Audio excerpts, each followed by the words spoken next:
Hello children, welcome to the English class again. In today's session, we are going to read a very interesting poem from your literature reader book on page number 52.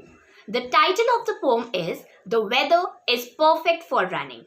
You can see that it is composed by a famous poet, Ken Nesbitt. So before proceeding with the explanation of the poem, I would like you all to open your books on page number 53 so that we can read about the poet. It's given on page 53 that Ken Nesbitt is a children's poet. His works never fail to make a child happy. On June 11, 2013, he was named Children's Poet Laureate by the Poetry Foundation in America. He is a writer of humorous poetry for children. Among his other well-known books are My Hippo Has the Hiccups and Revenge of the Lunch Ladies. So basically, this poet writes poems for children, right? And most of his poems are humorous ones. Now this poem that we are going to read today, that is The Weather is Perfect for Running, is also a humorous poem. Right, now why it is humorous? Let's get started with that. This is a funny poem because as the title itself tells the readers about the weather which is described as perfect. So in the beginning of the poem, the poet says that it's the perfect weather, it's the suitable weather for him to go out for running. But later, by the end of the poem, we'll discover that instead of going for running, the poet goes to sleep. Okay, and why does he go to sleep? It's because of his laziness. He feels lazy and he gives funny reasons. He makes funny excuses for staying at home and not going out for running. So that is why the poem is humorous, because of the excuses given by the poet for not going out and for staying at home. Children, it happens with us also sometimes, right? There are times when we feel lazy and due to our laziness, we postpone our things. We neglect our work. So same thing happened with the poet also. Because of his laziness only, he feels not going out and he by the end goes to sleep. Right. So let us start with the explanation of the poem. Then only you will understand what exactly the poet says. What exact excuses does he make? Right. So let's begin. Open your books on page number 52. The poem says, the weather is perfect for running. I think I'll go for a jog. Except I'm a little bit tired, so maybe I'll just walk the dog. But he seems too hyper for walking. He looks kind of hard to control. So maybe I'll leave him at home and go for a leisurely stroll. Now, in the first stanza, the poet is saying in the first line itself that the weather is perfect for running. According to him, it is the pleasant weather to go out for running.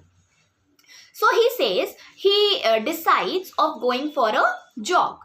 But I am a little bit tired. He says, except I am a little bit tired. He says it's fine, the weather is fine, the weather is pleasant, but except that I am a little bit tired. So he feels exhausted. He feels little tired.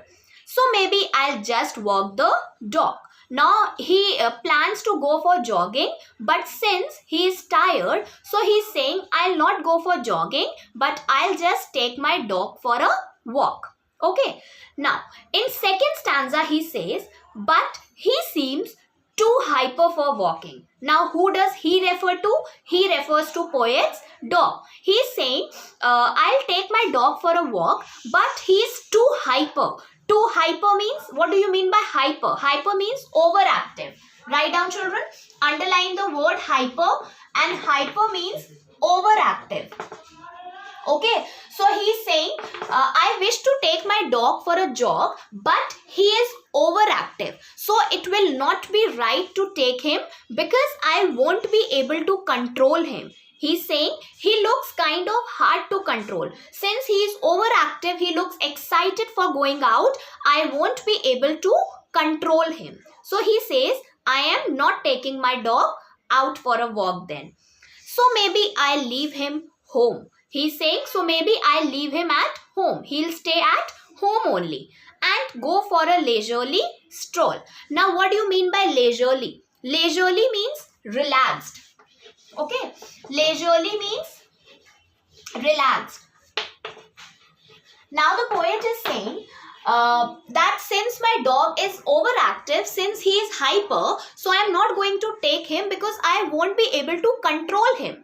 Okay, so he's saying I will make him stay at home. I'll leave him home and I will go for a leisurely stroll. Leisurely means relaxed. Stroll means walk. Okay, so he's saying instead of taking my dog, I myself will go alone for a relaxing walk. Why? Since it's a weather which is perfect. It's a pleasant weather. So he's thinking of going for a relaxed walk. I hope 2 stanzas are clear to you. Okay, now moving over to 3rd stanza. The 3rd stanza says, but all of my socks are too dirty and all of my shoes are untied. So maybe I'll sit on the front porch or maybe I'll just stay inside. Now in the 3rd stanza, the poet says that I'm not going to take my dog and I'll be, going alone only for the relaxed walk. But then he says, he's giving excuse of not going for the walk also. And what excuse does he make? He says that all my socks are too dirty. All his socks were too dirty. And all my shoes are untied. He says that the laces of my shoes are untied. So they are not in a proper condition so that I can wear them. So I'll not go out for a relaxing walk also. So maybe I'll sit on the front porch. Front porch means, children, porch is a room which is located in the front of the entrance of a building. You can say a veranda, right? So you can write it down. Porch means a veranda. Alright, so he's saying that I will sit on the front porch. I'll just sit in the on the veranda, or maybe I'll just stay inside. He's saying if not on the front porch, I might stay inside my home also. Okay, so you see that the poet is making excuses of not going out and staying at home. He wishes to stay home and that is why he is looking for reasons to relax. The 4th stanza says, I see that my kitten is purring and wants to curl up on my lap. It won't be right to prevent her from getting her afternoon nap. The poet is saying that his kitten is purring. Purring means making low sounds. The kitten was making continuous low sounds. And the poet thought that the kitten wanted to curl up on his lap. Curl up on his lap means to squeeze and sit on the poet's lap. It wouldn't be right to prevent her. Prevent means to stop her. The poet is saying it will not be right if I stop her from taking her afternoon nap. So the poet did not want to disturb the kitten, did not want to stop her from taking her afternoon nap. Nap means a short sleep. So the poet did not like to disturb her kitten and he did not want to stop her from taking nap. So you can very well see, children, that the lazy poet is making excuses for staying at home. In the 1st stanza, that is in the beginning of the poem, he himself said that the weather is perfect for running, so he is going out for the jog. But then he decides, he feels lazy and then he decides not going for the jog and taking his dog out for the walk. Then in the 2nd stanza, he said that his dog seemed to be overactive and he decides not to take his dog and instead go alone for the leisurely walk. Right. Then in the 3rd stanza, he makes excuse for not going for the walk also, since his shoes were dirty, his socks were dirty and his shoes were not tied. So he thought of staying on the front porch only. And then after that he said that he can see his cat purring, and he thought that his cat wanted to curl up on his lap.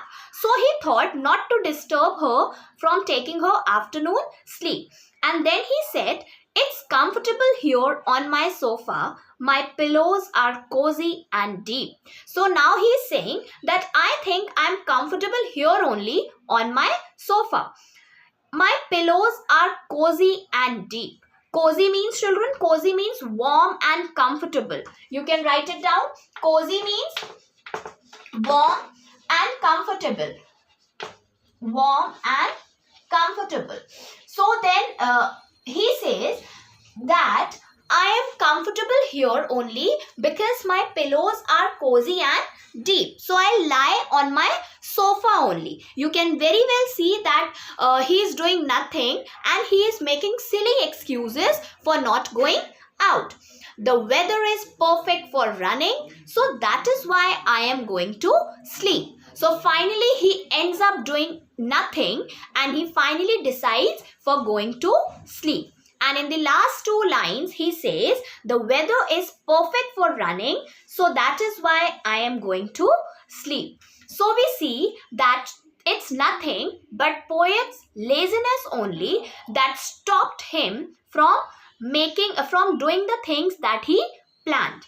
I shared with you earlier that sometimes the weather is such that we also feel groggy. Right, we also feel lazy, and we keep we keep shifting our things to the future, and later we end up doing nothing. We have no control over laziness, and sometimes due to this laziness only we wish to sleep more, and we stop doing our things, or we postpone our things, we postpone our schedules, we postpone our work, right, which is not at all correct.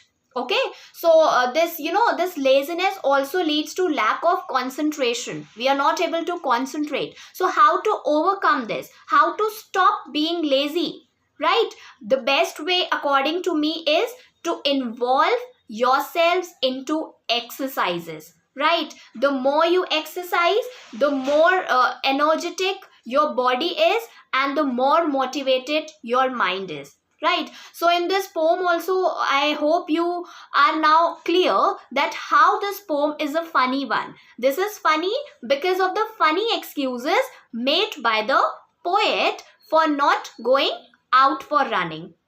Right, it's nothing but the laziness of the poet that stops him from jogging. Okay, and finally he ends up doing nothing and he goes to sleep. So I hope it is clear to you, children. If anything is not clear, you can ask me in the class and revise this poem again. Read each and every line. I'll be sending you the written work of the same in the Google Classroom, which you have to do it in your notebook, and start preparing yourselves for the upcoming test also. Right. So we wind up here, children. I hope everything is clear to you. Thank you, everyone. That's all for today.